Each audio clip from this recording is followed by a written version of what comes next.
নজর রাখতে হয় এবার বাংলার ক্ষেত্রে, যেখানে বাংলা ইতিমধ্যে খবর পাওয়া যাচ্ছে যে ধৃত দুই জঙ্গিকে গ্রেপ্তার করেছে এনআইএ এবং তাদের গ্রেপ্তারের পর ইতিমধ্যে বড় তথ্য পেয়েছে এনআইএ। ধৃতদের জিজ্ঞাসাবাদ করতে ভারতে আইএএস মডিউলের সন্ধান পেল জাতীয় তদন্তকারী সংস্থা। ঝাড়খণ্ডের রাঁচিতে আরো কয়েকজন সন্দেহভাজনের খোঁজ ইতিমধ্যেই নেমে পড়েছে এনআইএ। সরাসরি চলে যাব আমাদের প্রতিনিধির কাছে, রয়েছে অঙ্কিতা বর্ধন। অঙ্কিতা, বাংলায় এবার ধৃত দুই জঙ্গিকে গ্রেফতার করেছে এনআইএ, কি আপডেট পাচ্ছ তুমি?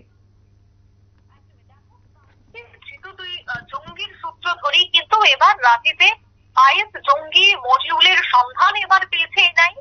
বেঙ্গালুরুর ক্যাফেতে যে বিস্ফোরণের ঘটনা ঘটেছিল, সেই বিস্ফোরণের ঘটনায় কাছে থেকেই এবার দু জঙ্গিকে গ্রেফতার করতে সক্ষম হয়েছে এনআইএ।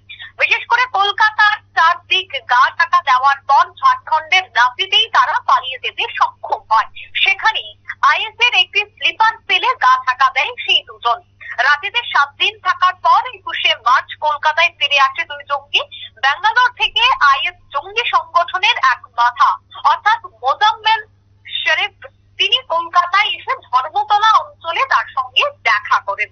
তাদের সাথে টাকা তুলে যায় জঙ্গিরা এবং ধৃত দুই জঙ্গিকে জেরা করে ওই তথ্য বা এই বিষয়টি কেন্দ্র করে এই তথ্য হাতে পেয়েছিল এনআইএ।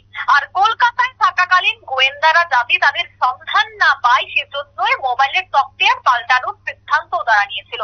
সে বিষয়টিও ইতিমধ্যেই খতিয়ে দিচ্ছে গোয়েন্দারা। রাঁচিতে এই যে পুরো ঘটনা, সেই ঘটনাকে কেন্দ্র করে ঝাড়খণ্ডের মডিউল তৈরি করে জঙ্গি সংগঠন নিয়োগ বা তহবিল সংগ্রহের কাজ শুরু হয়েছে। আর এই বিষয়ে বিশেষ চিন্তায় ফেলেছিল এনআইএ। যদিও ইতিমধ্যেই দুজনকে সূত্র মারফত সন্ধান পাওয়া গেছে এবং তাদেরকে জিজ্ঞাসাবাদ চালানো হবে। দেখো, ধৃত যে দুই জঙ্গি, সেই দুই জঙ্গির সূত্র ধরেই কিন্তু রাঁচিতে আইএস মডিউলের সন্ধান পেয়েছে এবার এনআইএ। আর সেই আইএস মডিউল দিয়েই একাধিক তথ্য বেরিয়ে আসবে বলে অনেকটাই আশাবাদী এনআইএ।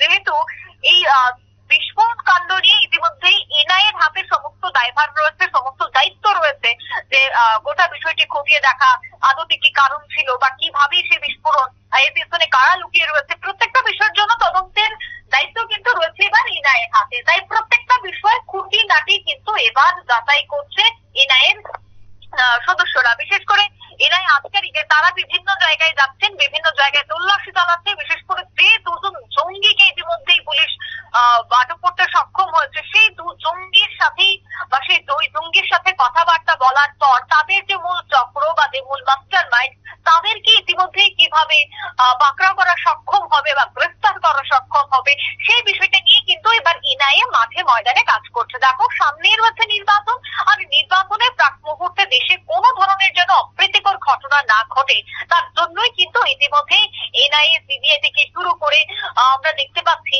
যে পুলিশ প্রশাসন সজাগ দৃষ্টি রেখে কাজ করছে। অর্থাৎ জঙ্গি হামলা থেকে শুরু করে কোনো ধরনের ঘটনা যেন দেশের বুকে না ঘটে, তার জন্য কিন্তু একের পর এক আমরা দেখতে পাচ্ছি বিভিন্ন জায়গায় অভিযান। বিশেষ করে আমরা দেখতে পেয়েছিলাম যে চীন যেন আমাদের দেশের গণতন্ত্রের প্রধান উৎসব অর্থাৎ ভোট গ্রহণ পর্ব যেন বানচাল না করতে পারে, তার জন্য আগে থেকেই কিন্তু প্রস্তুত রয়েছে ভারতীয় বিশেষজ্ঞরা। কিভাবে সেই বিষয়গুলো রুখা যাবে, যদিও এমন পরিস্থিতি সৃষ্টি হয়, তা কিভাবে মোকাবেলা করা যাবে, প্রত্যেকটা বিষয়ের জন্য কিন্তু এআই কে ব্যবহার করে একের পর এক পদক্ষেপ বা একের পর এক সিদ্ধান্ত নিচ্ছে রাজ্যের দুঃখিত দেশের প্রশাসন। তৎসঙ্গে কিন্তু আমরা খবর পাচ্ছি যে বেঙ্গালুরুর ক্যাফে যে বিস্ফোরণের ঘটনা, সেই বিস্ফোরণের ঘটনা কিন্তু বহুদিন যাবৎ সংবাদ শিরোনামে আলোড়ন ফেলেছিল। এবারও কিন্তু সেই বেঙ্গালুরু ক্যাফেতে যে বিস্ফোরণের ঘটনা, তাতে আইএস মডিউলের সন্ধান পাওয়া মাত্রই কিন্তু আরো যেন একটু অক্সিজেন পেল এনআইএ তারা। এবার কিন্তু আরো বেশি করে তল্লাশি চালানো হবে। শতাব্দী। একদমই, ধন্যবাদ অঙ্কিতা। বিস্তারিত তুলে ধরো আমাদের প্রতিনিধি অঙ্কিতা বর্ধন। এবং এক্ষেত্রে বলা যায় বেঙ্গালুরুর রামেশ্বর ক্যাফের আইডি বিস্ফোরণ কাণ্ডের ঘটনায় এবার গ্রেপ্তার হয়েছে দুই মূল মাস্টার মাইন্ড এবং গোপন ডেরা থেকে তাদেরকে গ্রেপ্তার করেছে এনআইএ।